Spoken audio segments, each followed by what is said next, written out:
मतलब सामने तो ऐसा लग रहा है मैंने भजन में कोनो आप लोग के मन नहीं के लगता नहीं ना। हम समझ रहे आप सभी जो कष्ट में बने। चलिए सीधे सीधे विकास भैया और भैया की तरफ से ढेरों सारा आशीर्वाद।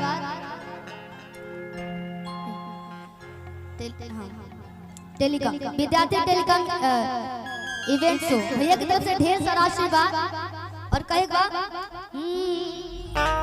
अभी फिलहाल में धनिया वाला गाना के सुनबा कि 3 कथा वालुआ 1.5 कथा भंडा तू 1 कथा बोदी हो धनिया जा कि हम कुछ कुछ खाई चटनिया जा।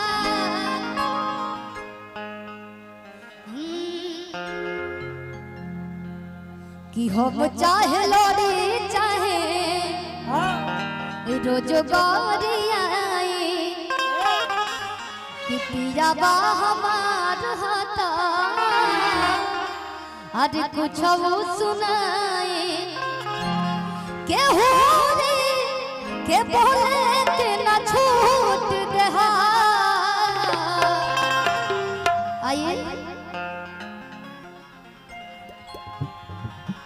इतना बिल्कुल गरैया मछली सब गाना है कि हम रसैया के दोसर के हो बोले हो। औरतिया कहतिया कि हम रसैया के दोसर के हो बोले हो तो वही लागे औलाद के कुछ देहा। थोड़ा सा नाम हम बता दिया जाए क्या। ये है मुस्कान जी, इनके चेहरे पे हमेशा मुस्कान रहता है। आई जहाँ रही तहाँ सबके हंसावत रहे। आपका नाम क्या है? ये है सिमरन जी। क्या नाम है आपका? सिमरन। आपका क्या नाम है? ये ज्योति सिंह जी हैं। थोड़ा सा ताली बजा दीजिए भैया। क्या बात है?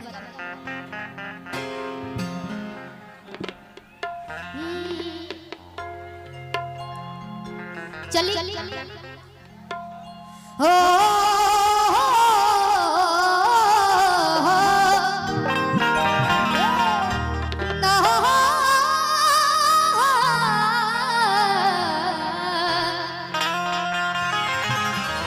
बड़ा गर्मी लगता ना बाप रे।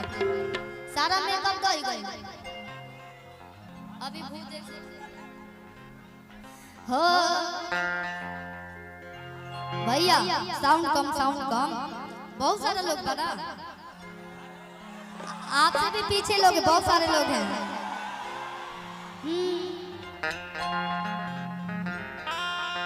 कि कहे लगे रे तेरा खबीस के मसाला हो अदलू के बहिर के वो भोरे भोरे जाला हो कि खूब मत काई के कमर पतरे हो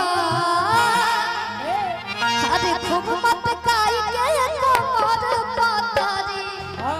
मुस्कान जी थोड़ा सा चल के दिखाइए कैसे। नहीं आप उधर से आइएगा ठीक है, इधर से चल के जाइए। आइए कैसे ये आप बताएंगे। अरे कहे लगे रे तेरा खबीस के मसाला हो अरे लुंगी पहिर लुंगी के ना खोटिया ये तो पहले खोस ले बड़ी है ना बा। आई खोला पहले खोला पीछे खोस के आगे खोसा फिर खोसिएगा। अरे लुंगी पहिर के वो भोरे भोरे जाला हो। हम घूमे के ना कहीं जाएंगे कौन अरे खूब मत काई के कमर पतरे। ये बिल्कुल चीटिंग हो रहा है, ये चीटिंग हो रहा है। फिर से आइए। अरे खूब मत काई के कमर पतरे।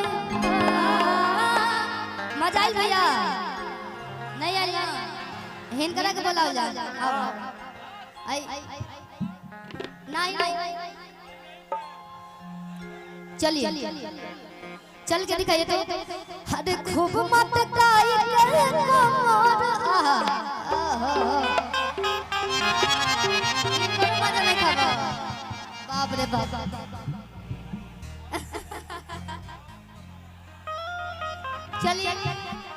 आप मत दिल तोड़िएगा भाई। अरे खूब मत काई के कमर पतरे कि सहिया मारेला हो कि सहिया मारेला गडहिया में गडहिया सहिया मारेला गडहिया में गडहिया मोछरी कहला के दे दिला किसके बताला हो लोग के पहिर के भोर भोर जाला हो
हथवा लगा के खूब टोरी जावे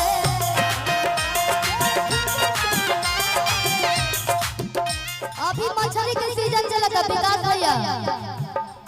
अच्छा मछली के मरले भाई काल काल के मारो सब जाने झूठ बोलता रहो। हथवा